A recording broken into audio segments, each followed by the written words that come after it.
The eyeballs have dehydrated. That's why the eyes tend to open. That sets the eyes, it keeps the eyes closed.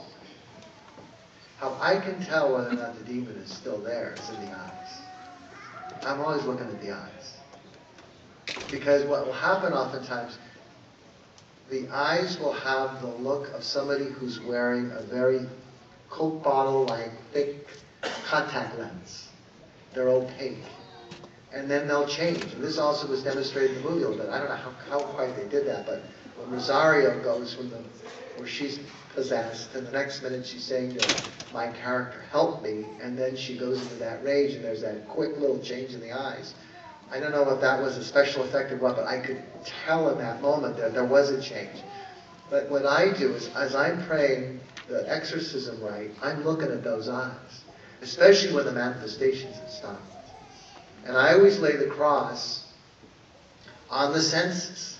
I lay the cross on the ears, on the eyes, on the mouth, on the nose, in the back of the head, on top of the head, on the forehead, but always on the senses. So that's how I can tell. And even then, it's a matter of judgment. And so usually, when the exorcism is over, you have them come back again, maybe in a few weeks, for another session, to make sure that the demon is left. Hello. Hi to you. I've heard different things, because many of us may not be possessed or anything, but we can be tempted. Is that correct?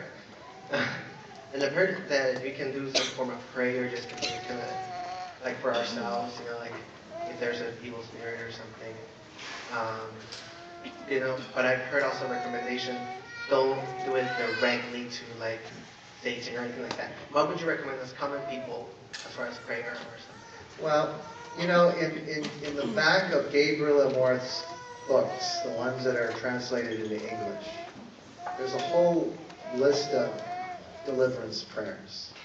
Deliverance prayer, this is a good time, I'm glad you brought this up. What we've been talking about mostly is the solemn rite of exorcism. But actually there's other exorcisms, other forms of exorcism that happen. When a person is baptized, and they go through an adult, or a child of catechetical age, which means 7 years or older, and they go through the RCIA, the Rite of Christian Initiation of Adults or Children. In Lent, there's the 3 scrutinies.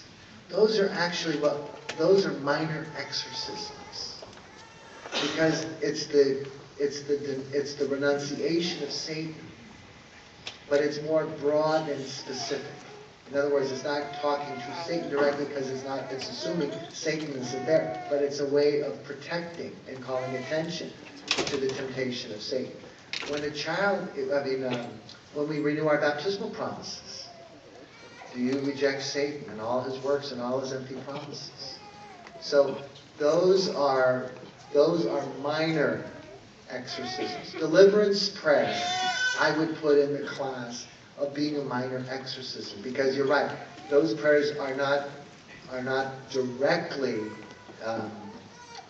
speaking to the demon, but they're in a more broad way calling for the protection of Almighty God, and they're also saying, please send anything demonic away. So deliverance prayer, I use the deliverance prayers in those books, and then other people have sent me deliverance prayers.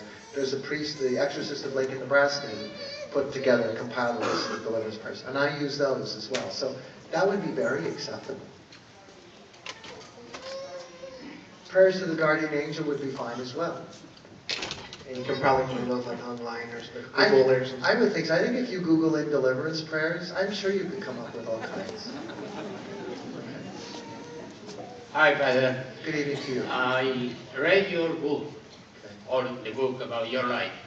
It's fantastic. But in that book, there are a few situations which I really couldn't understand. One is, from what you said, apparently most people who come to you and so on and so forth, and mostly what I understood you saying, is that people possessed by the devil are people who are kind of possessed by the devil because of a curse or because of a situation of sinning, life, and so on.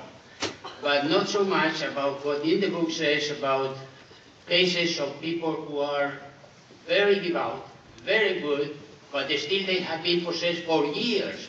I think they mentioned a nun who had been possessed for 43 years. I mean, how that is understood. Okay, let me tell you about the nuns. There were three sisters. I don't think they're all in the book, but there were three different women religious. I remember Carmen seeing with me when I was in Rome. Two of those sisters had been dedicated to Satan by their mothers because their mothers didn't want them and tried to abort them and failed. Fetuses are very vulnerable to demons. The other situation you make reference about was a woman who was a convert to the faith, and her parents were Satanists and had raised her in a satanic cult, and then she left. And then later on, even though as a woman religious, the attachment became much more obvious. So I know I don't remember which one was in the book, but I do remember us seeing three different women religious. But those were the scenarios. And so why it's taken so long, I can't give you an answer. And you're right about her having that attachment for 43 years. I don't understand why. I know we had one case where a woman had been devout, had never opened a doorway, had been a very, very relatively strict Catholic, and yet had a diabolical attachment, and he couldn't figure that out either. That's why in the movie, when Anthony Hopkins gets possessed.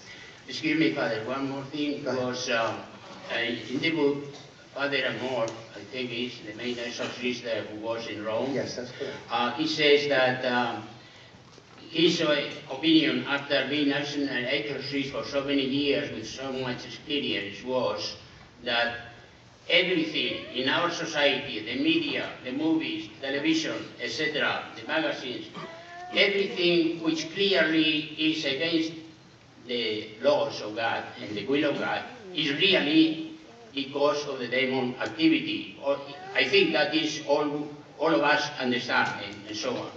But my question was about a little thing which is in most of the magazines and many people and many Catholics I know, they are believing in the astrology. Is that astrology one of those things that you mentioned before? I mean, There's a lot of, I'd be the first to agree with you, there's a lot of Catholics who are involved in a lot of paganism. There are.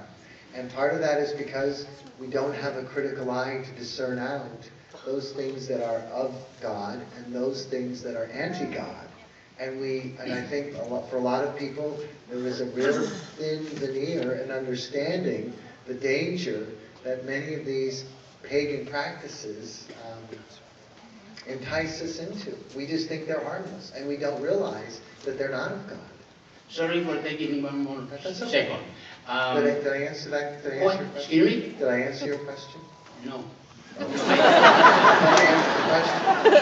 No, I said I have a little more. Oh, no, but did I answer the question you just asked? Did you get the answer you wanted? Is that okay? Yeah, no, that was okay. All right, go ahead. Yeah, thank you. Right. No, what I try to say is most of us probably meet on occasion people who are or glorifies themselves as atheists. I had a clear situation in my mind, I remember, in which a man said, the most grateful feeling towards my father is that he made me an atheist. His two children are not baptized. He was supposed to be Catholic baptized, and so on. And now, he was all the time attacking anyone like me or family in religious matters. We used to tell him, well, if you don't believe, up to you, but why do you continually bring up these problems and so on about God, religion, and so on? So I ended up telling him, in the Gospels, you see they say the histories that the possessed by the devil were just very strong, difficult to control, screaming and jumping and all that stuff. Huh? And our Lord came and said, out, and the devil left. But, in your case, I told him, you are the more than possessed by the devil. Because absolutely, his mind, his thought, his everything was glorifying himself because he was an atheist. So how do I deal with some of these types of people? All I can encourage you to do would be to pray for them. That's all. That's all. That's all you can do. Because again, God doesn't interfere in free will. The people that Jesus was able to exorcise were people who wanted to be free. You know, and even the people who were healed, who weren't exorcised. People in Jesus' time, when they were blind or lame or whatever they were ostracized. They were open for the grace of God to work in their life. In the case of this man you're describing, he's not. So all you can do is pray for him in the hope that somehow the power of the prayers you offer and maybe some opening at some point in this man's life will coalesce and will cause a conversion. That's all you can do. Thank you. Sure. Hi, good evening. Have you noticed a correlation between someone who's a sociopath and demonic possession? Well, you know, I'm not in the criminal world. I'm not a police officer or involved in criminology, so it would be hard for me to really make any kind of statement on something like that. But again, I think as we involve a clinical psychologist and psychiatrist in this, those kinds of questions do get examined in terms of what's going on that's causing whatever kinds of disturbances in their life. And they would have to be willing, obviously, to talk to us. If you're making reference to a specific person, he or she would want to have to be free, or at least be open to looking and investigating, is there something in their life outside of themselves that might be responsible for this? And the second question is, given I noticed that the new Rite of Baptism doesn't have the exorcism rite in it anymore. Do you have any opinion on that? Well, there is an exorcism, there is a rite of exorcism in the new Rite of Baptism. Is there? Yeah, there is. Isn't it different than what we're doing? It probably is because all the rites have been changed since the Second Vatican Council. I'm not familiar with the old rite, but there is a prayer of exorcism in the new rite. The rite of exorcism was the last rite to be revised from the Second Vatican Council. So I'm not familiar with the old rite. I was ordained after the council. So I would assume that the language has changed, because even in the new rite of exorcism versus the old rite of exorcism, the language, some of the language has changed. I thought it was removed completely. No, it's not removed completely. Question, is the peace symbol an upside down cross in a satanic symbol? Have you ever heard that? No, I haven't. Okay. Okay. Hi. Hi, Father. Father, is it your sense or your personal opinion that Satan is fighting harder now than ever before? And if so, do you attach a meaning to that? For example, that indeed his ultimate end is very soon upon us? Well, I think I can say this. Talking to the exorcists that I know around the United States, and there's not that many of them, but in the exorcists who I do speak with, we're all very busy. And that question has come up from the media as well. You know, why now? Why is the church paying more attention to this now? And there is this perception that we are all very busy. I think one thing I can say, there's a lot more Catholics who are involved in paganism. There's a lot of Catholics who are involved in witchcraft, Wicca, spells, pornography. All you have to do is click on the internet real quick.